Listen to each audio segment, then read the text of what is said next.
Je suis Madame Célestine Banyakana, présidente fondatrice de l'association Altesida. Je réside à Pointe-Noire, République du Congo.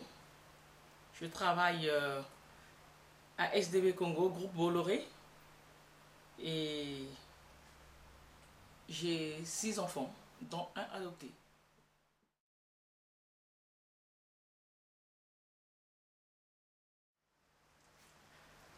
Mon rôle consiste à donner de l'amour aux enfants qui en ont besoin, qui sont en manque parce qu'ils ont perdu des parents.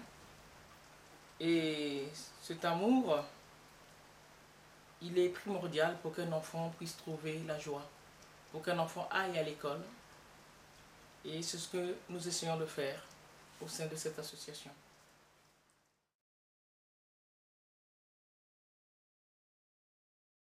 La situation est dramatique, je peux dire. Je ne voudrais pas indexer seulement le Congo, mais dans tous les pays africains, dans notre pays, la situation est dramatique parce que le taux des malades ne fait qu'augmenter d'année en année.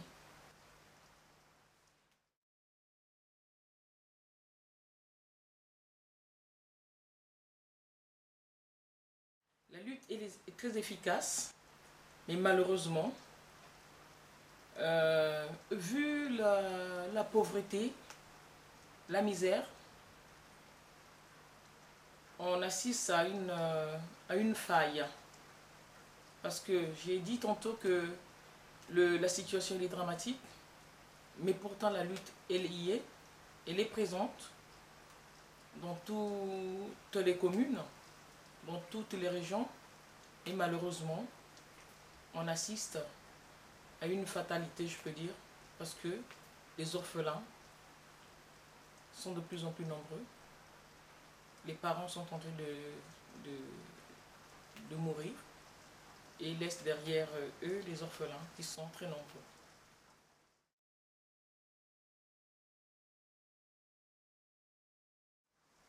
Les enfants de l'association Altesida,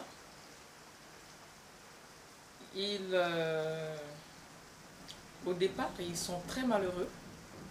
Quand ils arrivent, ils sont très timides.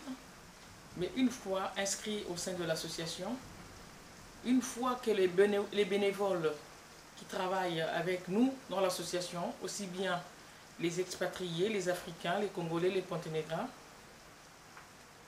nous ouvrons nos cœurs auprès de ces enfants et nous les considérons comme nos propres enfants. Donc une fois qu'ils sont bien assis dans l'association, ils trouvent un peu de sourire, ils trouvent le bonheur. Parce que on essaie de leur donner ce qu'une maman donne à son enfant. La joie de vivre, l'amour.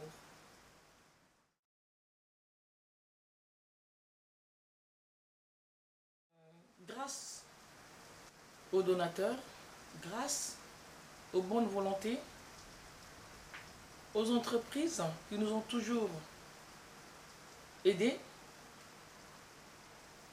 eh bien, nous prenons en charge ces enfants orphelins qui sont de plus en plus nombreux. Donc, dans le cadre nutritionnel, dans le cadre scolaire, dans le cadre médical, nous essayons d'aller de l'avant pour essayer de les faire monter du gouffre dans lequel ils ont été ou là où ils sont. Nous essayons de les ramener vers nous, vers le monde joyeux, parce que, il faut le dire, il n'y a pas que l'argent qui rend le bonheur, mais l'affection d'abord rend aussi le bonheur. Quand il n'y a pas d'affection, même s'il y a l'argent, ça n'a pas de sens.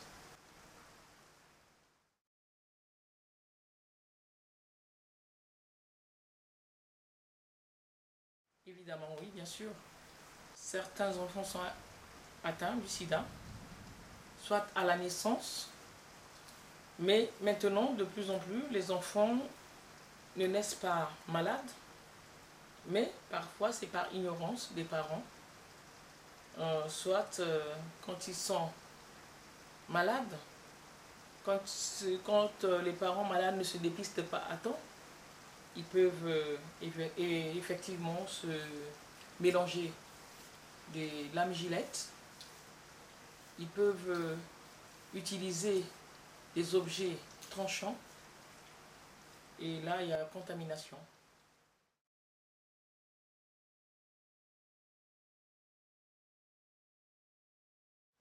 Tous nos enfants inscrits malades sont sous traitement d'antirétroviraux dans les hôpitaux de proximité, dans les centres de proximité, dans les hôpitaux publics.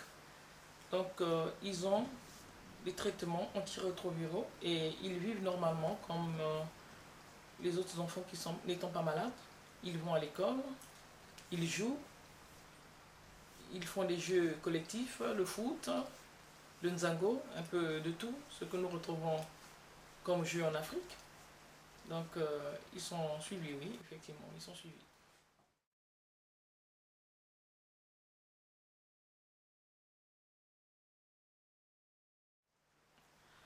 On n'évoque pas le sujet de...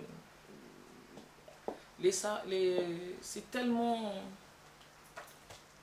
Vous savez, ça fait mal qu'un enfant innocent qui perd ses enfants parfois en intervalle de 6 semaines, de 6 mois, de six ans, ça fait très très mal. Donc c'est une blessure qui reste, mais nous n'évoquons pas ce problème. Par contre, nous leur disons que le sida est là et que les parents, ça on le dit, pour que eux, à leur tour, qu'ils fassent attention. Nous disons que les parents sont décédés suite au sida.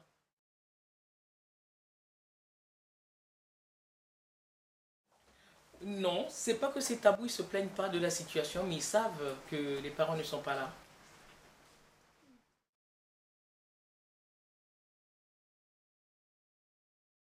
Oui, très assidus à l'école. Oui. Pour les enfants qui veulent bien, qui aiment les études, ils travaillent aussi bien à l'école, puisque nous avons des enfants qui ont leur brevet d'études, des enfants qui sont à l'école primaire qui passent donc au collège, et nous avons eu aussi quelques bacheliers, c'est pas mal. Mais quand ils ne peuvent pas suivre, ils le disent carrément que maman, on ne peut pas suivre, autant que nous apprenions un métier, et dans ce cas-là, on les oriente dans des métiers, dans des centres professionnels. Donc ils apprennent des métiers, la soudure, la mécanique, la coiffure pour les filles, la broderie pour les filles. Mais nous sommes confrontés à un problème, ça je voudrais le dire quand même. Une fois qu'ils ont la formation, mais ils n'ont pas de kit, ils n'ont pas du matériel adéquat pour continuer à travailler.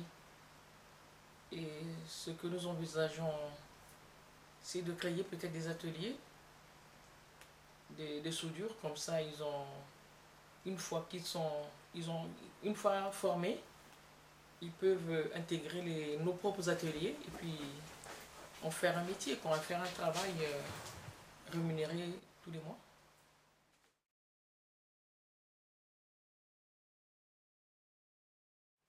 Nous les visitons régulièrement, bien sûr, puisque nous faisons un suivi nous faisons un suivi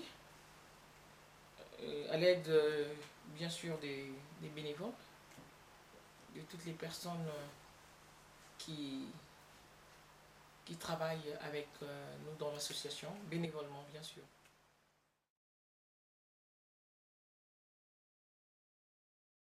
La présence des parents biologiques.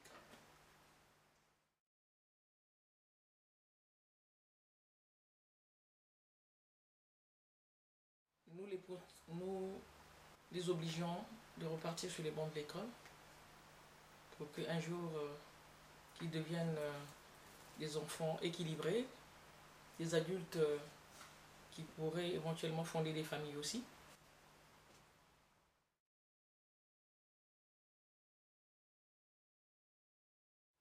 Tous les enfants sont égaux. Un enfant ne demande pas à venir au monde. Mais une fois qu'un enfant est là, il faut le soutenir. Quelle que soit sa couleur, quelle que soit sa race, quel que soit son rang social.